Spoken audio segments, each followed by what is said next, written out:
Hey everyone, today we're talking about something that used to frustrate me every time I got in the car, trying to use my phone for navigation while fumbling with cords and dealing with laggy connections.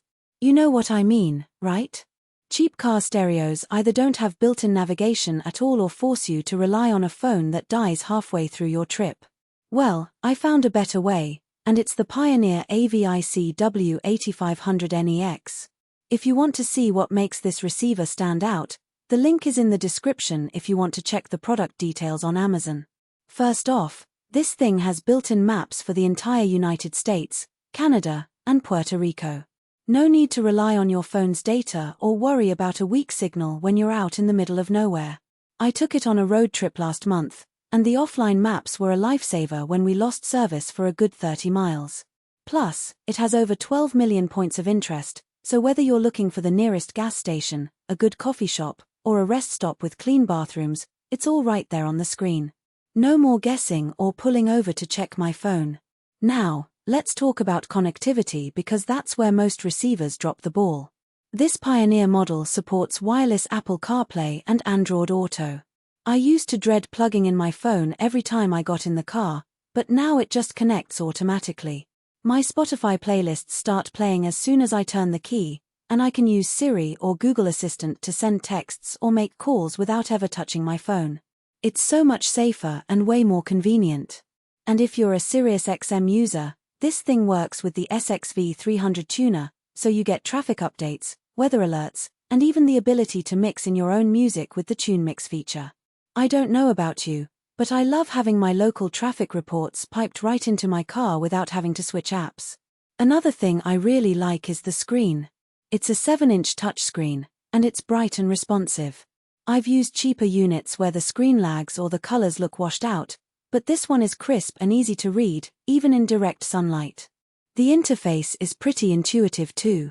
Pioneer's software has improved a lot over the years, and navigating through menus feels natural. I can adjust the audio settings, switch between sources, or pull up my navigation in just a couple of taps. Let's not forget about the sound quality.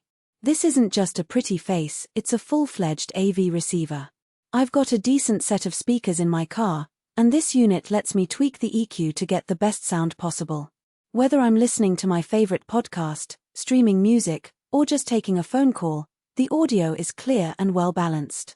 I also appreciate that it supports a variety of file formats, so I can play music from USB drives or SD cards without any hassle. One thing I should mention is the installation. If you're not comfortable wiring this into your car yourself, you might need to budget for a professional install. The wiring harness is included, but it's not a plug-and-play setup for everyone. That said, once it's in, it's a solid piece of hardware. It's not the lightest unit out there, so make sure it'll fit in your dash before you pull the trigger. So, what do I like and what could be better?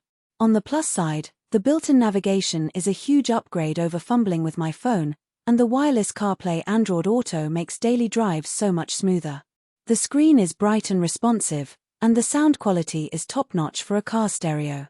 On the downside, it's a bit heavy, and the installation isn't as straightforward as some plug-and-play units. Also, if you're not into tinkering with settings, the menu system might feel a little overwhelming at first. All in all, if you're looking for a car receiver that does it all, navigation, connectivity, and great sound, this Pioneer AVIC-W8500NEX is a solid choice. It's not the cheapest option out there, but it's a worthwhile investment if you want to upgrade your car's tech without dealing with the frustrations of cheaper alternatives. If you're curious, check out the link below to see the latest price and details.